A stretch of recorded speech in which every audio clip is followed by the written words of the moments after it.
What if your biggest obstacle isn't your gear? It's not your talent. It's not the algorithm. It's actually the voice inside your head. So, one of our community members of Music Money Mindset, Tim Bird, he shared something pretty cool in the group chat the other day.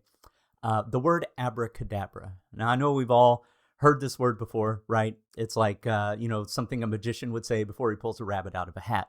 But actually, it's a word from ancient Aramaic, and it means, as I speak, I create. And that is super powerful. As you speak, you create. Think about the power that you have with your voice and with your thoughts. So your inner thoughts are just another way that you speak, right? You are speaking to yourself. So your inner monologue is actually creating your reality right now. So think of it this way. Your senses, like touch, sight, hearing, smell, taste, all of your senses bring in about 60 billion bits of data every 1 minute. That is a lot of data, and that is too much for your conscious brain to process, right? But you can process about 600 bits of that information. So that's 1/1,000,000th of a percent, right? That is not very much that you are actually processing from reality. So that being said, your brain is filtering your reality all the time. You can't take in all of reality at once. So there is a difference between what is actually happening and what you perceive is happening. So that's what we're going to talk about today. We're going to talk about cognitive distortions. And that's what you label that, right? If your perceived reality is different than the actual reality, that's a cognitive distortion. We're going to talk about that today. And we're going to talk about how it might be silently killing your music career. So stay tuned. This one's going to change everything. Okay, your brain is not designed to make you successful. It's designed to keep you alive. So it's constantly scanning for threats. And this comes from our history. Back when we were tribal people, we would be looking out for threats. And if we were the ones who didn't see the threats, guess what? Your family line does not survive because you don't survive, right? And that's how our brain is wired. Thank goodness. That's a good thing. But sometimes we will use that threat scanning for situations where there's not actually a threat, and that's a cognitive distortion, right? So since it's constantly scanning for threats, it will retreat like a rejection, like a lion's chasing you, for example, or a bad mix might feel like danger, or nobody buying your tracks might feel like danger. So brain pulls you back to safety. And safe means that you stay exactly where you are. So if you're safe, you're comfortable, you're not going to grow, you're not going to become more successful. And here's the thing that nobody's telling you. You would never talk to a friend the way that you talk to yourself sometimes, right? Think about it. Never. You would never treat somebody as bad as you treat yourself, especially in the thoughts that you keep telling yourself. Like, let's say a producer friend comes up to you and shows you their track, right? Would you tell them that it's garbage and it sounds like crap? But have you ever made a track and told that to yourself, right? So a lot of the time we treat ourselves way worse than we would ever treat anybody else. So you would say something like, if somebody showed you a track and maybe it wasn't quite there, you'd be like, this is not garbage, right? You have some good things here. Here's what's working with it. We could tweak a thing here and there, and it'll make it, to the standard that you want. But you tell yourself that you are garbage every day. I mean, maybe you do, maybe you don't, right? Maybe you are more evolved and have a better mindset than that, but that's kind of our default because, like I said, our brain is always scanning for danger, and it tells you things like that. So keep this in mind. There is a difference between behavior and identity. And we're going to get more into that later in this video. But a thought or a bad session or a bad mix or anything like that is not who you are. It's just that session, right? There's some improvements to be made. And every limiting belief that you have comes from some kind of fear. Fear dressed up as, I'm just being realistic, right? That's what limits you. That's what stops you from dreaming bigger and bolder. So just remember this, perception and reality are not the same thing. When they disagree, that gap has a name, and that's called cognitive distortions. We're going to talk about the 6 cognitive distortions that hold you back, the ones that stop almost everybody from reaching what they want to reach, for getting that success that they want to have, that fear that holds you back. Cognitive distortion number 1, all or nothing thinking. So this is also called black and white thinking, right? There's no middle ground. It's either perfect or it's trash. I didn't finish a track this week, so I'm never consistent. I just got rejected from a sync library, so sync isn't for me. Those types of things are all or nothing thinking. And you just have to take each situation as it comes and bring it back to reality, right? It's not an all or nothing situation. It's a day-by-day situation. And progress equals success. Even if you move 1 inch towards your goal in a day because you had a tough day, you still made it that 1 inch and you're still making progress. So keep that in mind, that all or nothing is what causes a lot of people to quit prematurely. All right, cognitive distortion number 2 is overgeneralization, right? So one event becomes the universal truth. Like I pitched 3 tracks, I didn't hear anything back. Nobody wants my music. I went live once and only 4 people showed up. Live streaming doesn't work. Things like that. So reality is, one example, one pitch is not a true sample size. So what you want to do is you want to build more data, have more attempts, and then if you do make a decision that something's not working, it's based on actual data. It's based on reality. So let's say you have 10 streams, nobody shows up. Hey, that's some data you can use. It means, number 1, you need to change the way that you're streaming. You need to change your marketing approach. You need to reach out to more people, whatever it is. But find a way around those obstacles if you want to be successful in something. It's not just an overgeneralization of this doesn't work because it didn't work once or twice. All right. Cognitive distortion number 3 is a negative mental filter. So let's say you get 47 positive comments. You share your music in maybe a live or something like that. Everybody's saying it's great, it's fire, whatever. And then one person says, I really didn't like your sound selection. What's the one thing that you're going to focus on at 2 a.m. in the morning, right? Which one of those comments is going to come into your mind?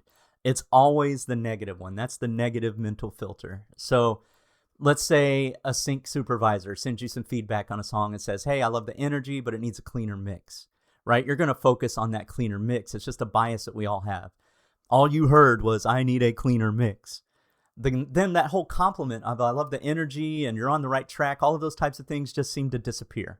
So your brain, like I said before, it's scanning for that danger. It's scanning for threats. So it picks out that negative thing. And we ignore the positive comments. So if you're going to ruminate anyway, why not ruminate on the positive part of it? There's no real danger here. Somebody saying that your mix isn't on point doesn't mean a lion's about to eat you, right? So keep that in mind. Number 4, cognitive distortion, discounting the positive. So it seems like we just talked about it, but it's a little bit different. This is when somebody actually pays you a compliment with no negative comment attached, right? They compliment you and then you immediately deflect it away, right? So somebody could say, hey, your track is incredible. I loved it. You would just say something like, oh, you know what? It's rough. I just threw it together. Or maybe you think things like, oh, they're just being nice, or I just kind of got lucky that time. Those types of things where you're not truly embracing and accepting compliments. And it's so sad because I love compliments. Compliments are great, right? So the reality is you worked for that. You received that compliment because you've earned it. All right, cognitive distortion number 5, labeling. So sometimes you will make a mistake and you will attach it to your identity. Meaning, one bad mix could be, oh man, I am a terrible engineer. I am bad at mixing. One missed deadline is, I'm completely unprofessional. I'm lazy. One rejected pitch could be, you know what, I'm just not good enough for sync. What you've heard in all of those statements was a I am statement. So anytime you label yourself based on one instance, maybe one thing that you didn't do perfectly, that sets you up for failure because it becomes your identity, and that gives you an excuse to stop trying. It helps your brain protect you, right? So if you think about it this way, your brain is trying to protect you from something. So let's say you had a bad mix and you say something like, I'm a terrible engineer, I'm not good at mixing. That gives you an excuse to not try mixing anymore. And then you can stay in your comfort zone and stay safe from, people saying that your mix is bad and they'll want to kick you out of the tribe, right? It kind of goes all back to, our prehistoric days. Our brains have not evolved fast enough for this world because it's trying to keep us safe in the world that we used to be in, hundreds and hundreds of years ago. So remember this, your behavior is not your identity. Behavior, like let's say the behavior was you missed the deadline, for example. That particular behavior was unprofessional. But an identity is, I missed the deadline, I am unprofessional. And it seems like a small difference, but it's actually huge. A behavior you can correct. You can, you know what, next time I'm going to make sure I do this and schedule time and get sleep and negotiate with the people that are demanding my time, all of that, so I'd never miss a deadline again. That's when it's a behavior. But if it's an identity, like I said before, it gives you that excuse to stop trying. And that's why most people quit. All right. Number 6 is catastrophizing, making everything a catastrophe. So you have a small problem and it's just the worst possible outcome. So a library rejected my track. My sync career is over, right? I posted, nobody engaged. My whole brand is dead. I'll never be successful on social media. My collab, maybe it fell through. I'll never find good partners to work with. Things like that. So it's sort of like all or nothing, but you make a catastrophe out of everything. But the reality is one domino does not knock down your whole career, right? It's just one setback. Okay, so now you're like, great, I know what all of these cognitive distortions are. We've gone through all 6 of them. I know what they are. I know how to recognize them, but what can I actually do about it? So I'm going to give you 5 steps on a way that you can battle some of these cognitive distortions and you can stop living in fear and scanning for threats all of the time and instead just see reality a little closer to what it actually is. Okay? So number 1, when you recognize one, when you're like, oh, I think that might have been a all or nothing thought that just came into my head, write it down. Write down exactly what you thought, your thought was, so you can see it on paper. So when it's in your head, it feels massive because your emotions are tied to it. But when you write it down, it often looks kind of ridiculous and it looks a little silly. So distance creates that clarity. And you'll see, oh, you know what? This doesn't mean my sync career is over. This is just one thing. Maybe I could do better next time, right? Find the threat is number 2. So once you do write it down, ask yourself, what is my brain trying to protect me from? What danger is it scanning for? So, for example, catastrophizing a rejection, that'll protect you from pitching again and getting rejected. And that rejection feels like you're not part of the tribe anymore, right? Because back in the day, if they kicked you out of the tribe, it's a lot harder to survive. Labeling yourself, taking that identity as a bad engineer, that protects you from putting more music out. The brain thinks it's helping, but it's not helping. So once you name that threat, it shrinks and it becomes something that's more manageable. Number 3, challenge whether it's objectively true. So not true to you, not subjectively, but objectively. Meaning, if a friend heard my thought as I was thinking it, or a mentor, what would they say? What would they say to me? Is there actual evidence that this thought is true? 3 rejections, for example, is not an evidence of a failed career. Those are just setbacks and it's a way to improve. 1 bad mix isn't evidence that you can't engineer. So I keep using these examples, but I just kind of want to drive this home. Is your thought actually something that is true? So that's step number 3. The 4th thing you can do is opposite thinking. So take that thought and then flip it. Flip it to the positive side. So for example, let's say nobody wants my music, right? Think, is that objectively true? Does nobody in the world want your music? Right? That's going back to step 3, but think about that for a minute. And then that will help you flip it. So where whoever you pitched it to, and I know I'm using sync libraries as examples here. Maybe you're pitching to artists because you want to sell them beats or something like that, but all of it applies, right? So nobody wants my music. If you flip that around, your music just hasn't found the right home yet, right? It's not, they're looking for a piece of music for a particular scene to set a certain mood. It just needs to find its home. Maybe you're like a hip hop producer and you just haven't found that right artist that this beat is right for. So flip it around. I'm a garbage producer. If that thought comes into your head, think of it this way. I'm a producer who is still growing and getting better day by day, right? And you want it to be tied to reality, right? So maybe you're not the best producer. I know I personally am not the best producer. I've heard people produce circles around me, right? But I know I'm good. And when I started, I wasn't that great, but I kept growing and I kept getting better day by day. So wherever you are in that, that spectrum, do your best to recognize it from reality. And then just know that you're growing every day and you're getting better every day. So ask yourself, what would your life be if you stopped this one thought and started thinking in this new way? I guarantee you're going to be a lot further than you ever expected. So number 5.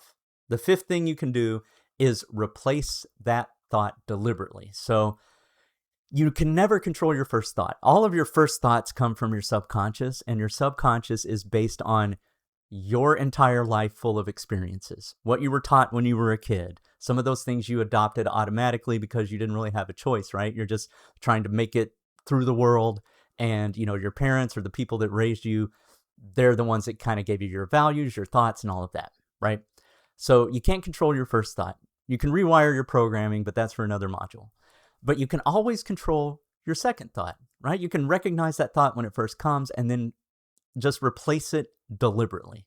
So every time it shows up, over time, the replacement becomes the default. So take your new thought, put it in your head every time.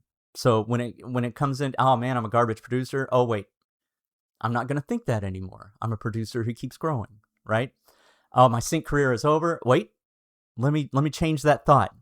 My sync career is not over. My music just hasn't found the right home yet, right? Whatever it is, replace it every single time. And when you do that, over time, you're going to build new neural pathways, actual physical neural pathways in your brain that will reprogram your brain.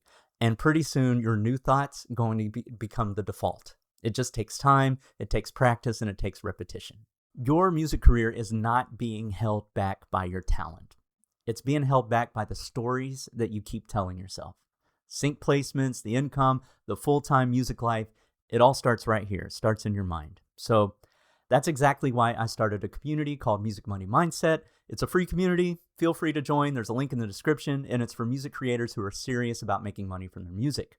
We go deep into the mindset and the strategy.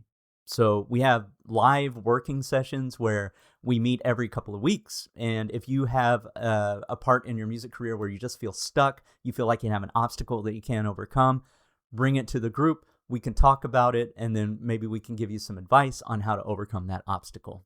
So this is real conversations, real tools, real support. Links in the description, like I said. So come, find your people if you are one of those people. And remember, as Tim said, abracadabra, right? As you speak, you create. So start speaking like a music creator that you already are and a full-time music person that you already are. Let's go.